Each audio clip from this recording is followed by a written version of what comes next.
नमस्कार दोस्तों, स्वागत है आप सभी का हमारे इस यूट्यूब चैनल हिमायर क्लासेस में।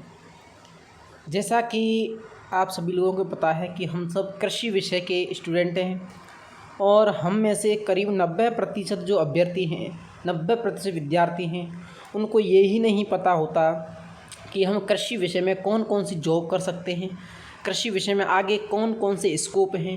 तो आज की इस वीडियो में हम इसी के बारे में चर्चा करने वाले हैं कि कृषि विषय में आगे कौन कौन सी जॉब हैं, क्या स्कोप हैं कृषि विषय के। क्योंकि जो अभ्यर्थी सुपरवाइज़र में फेल हो चुके हैं, यानी जिनके नंबर नहीं आ रहे हैं, वो अभ्यर्थियों की बहुत बड़ी चिंता है कि यहाँ से आगे अब क्या करें, यानी क्या करना चाहिए अब यहाँ से आगे। तो इसी के बारे में हम बात करेंगे इस वीडियो में। और वीडियो में जाने से पहले यदि आप लोग चैनल पर नए हों तो चैनल को सब्सक्राइब करें, वीडियो को लाइक करें और शेयर करें और बेल आइकन को दबा दें, जिससे आगे जो भी हमारी वीडियो आएंगी, जो भी जानकारी होगी कृषि पर्यवेक्षक से संबंधित, एग्रीकल्चर से संबंधित या कृषि विषय में किसी भी जॉब से संबंधित, तो वो आपको मिलती रहेगी। तो चलिए हम शुरुआत करते हैं। देखिए, हम सबसे पहले बात करें 12th एजी से। हमारा जो बेस बनता है वो बनता है 12th एग्रीकल्चर से, कि हम लोग 12th में कौन सी विषय का चुनाव करते हैं, एग्रीकल्चर विषय का चुनाव करते हैं। 12th पास करने के बाद विद्यार्थी अलग अलग क्षेत्र में जाते हैं। वो अलग अलग क्षेत्र में क्या है, कुछ विद्यार्थी तो ऐसे होते हैं जो केवल 12th ही करते हैं एग्रीकल्चर से, उसके बाद वो कुछ और कर लेते हैं या पढ़ाई बंद कर देते हैं। ये कुछ विद्यार्थी ऐसे होते हैं जो जेट, ICR या BHU की परीक्षा देते हैं, और कुछ विद्यार्थी ऐसे होते हैं जो वेटनरी करते हैं, यानी इनके मन में वेटनरी की होती है। तो 12th करने के बाद विद्यार्थी 3 भागों में बढ़ जाते हैं एग्रीकल्चर के। एक 12th से 12C रह जाते हैं, एक जेट, ICR या BHU का पेपर देते हैं या कुछ भी पेट वगैरह का पेपर देते हैं, और एक वो विद्यार्थी जो वेटनरी करते हैं। अब देखो, हम बात करें जो विद्यार्थी एग्रीकल्चर से 12th करते हैं, तो जो विद्यार्थी एग्रीकल्चर से केवल 12th करते हैं वो एग्रीकल्चर सुपरवाइज़र का पेपर दे सकते हैं। यानी जिन विद्यार्थियों ने केवल एग्रीकल्चर से 12th पास ही की है, वो केवल एग्रीकल्चर सुपरवाइज़र का पेपर दे सकते हैं एग्रीकल्चर फील्ड में। और भी जॉब हैं जो वो कर सकते हैं, वो मैं अगले पेज पर बात करूंगा, पहले यहाँ क्लियर कर लेता हूँ, इसके लिए वीडियो पर बने रहें। अब देखो, मैं बात करूँ कि जो विद्यार्थी जेट, ICR या BHU पास करते हैं, तो वो क्या करते हैं, फिर BSc AG या BTech एग्रीकल्चर से करते हैं। जो विद्यार्थी जेट, ICR का BHU की परीक्षा देते हैं, वो BSc AG या BTech AG से करते हैं। और BSc AG करने के बाद जो कृषि विद्यार्थी हैं वो 2 भागों में फिर बढ़ जाते हैं। जो विद्यार्थी BSc से एग्रीकल्चर करते हैं वो फिर 2 भागों में बढ़ जाते हैं। उनमें से कुछ विद्यार्थी तो ऐसे होते हैं जो B.Ed करते हैं, और कुछ विद्यार्थी ऐसे होते हैं जो MSc या स्पेशलाइजेशन करते हैं। क्या करते हैं, MSc या स्पेशलाइजेशन। और कुछ विद्यार्थी ऐसे होते हैं जो B.Ed करते हैं।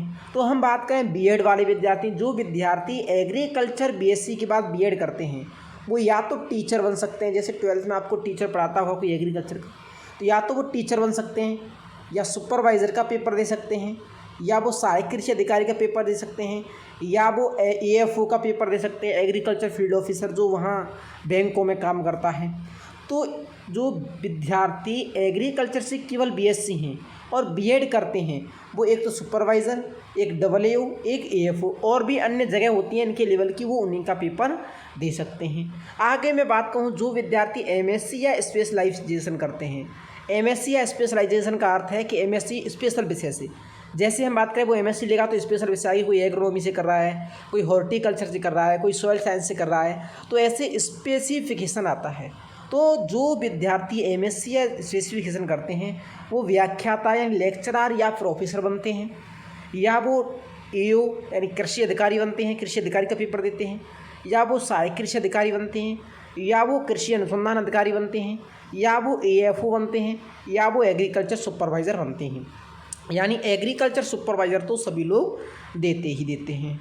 आगे जो MSc करते हैं विद्यार्थी, मैंने यहाँ लिखा नहीं है, जो विद्यार्थी MSc करते हैं वो MSc के बाद PhD भी करते हैं। तो PhD करने के पश्चात वे विद्यार्थी सीधे साइंटिस्ट बन जाते हैं। क्या बन जाते हैं, साइंटिस्ट बन जाते हैं। तो एक ये भी अलग फॉर्मा होता है कि MSc के बाद कुछ विद्यार्थी ऐसे होते हैं जो PhD करते हैं और PhD के बाद साइंटिस्ट बन जाते हैं।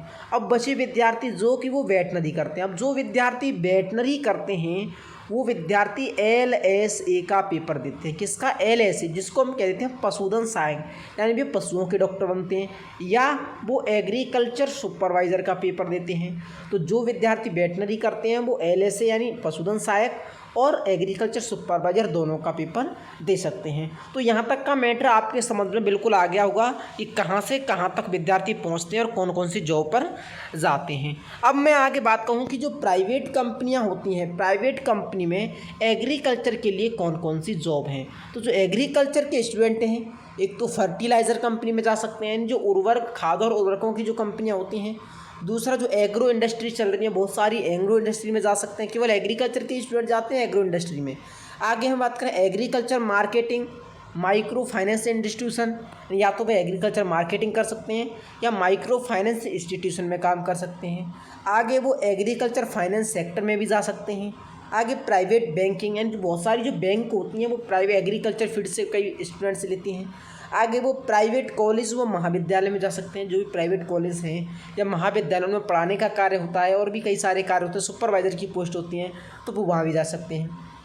आगे जो लास्ट का जो ऑप्शन बचता है वो है प्राइवेट स्कूल्स, यानी जो एग्रीकल्चर के स्टूडेंट्स हैं वो प्राइवेट स्कूल से में जा सकते हैं।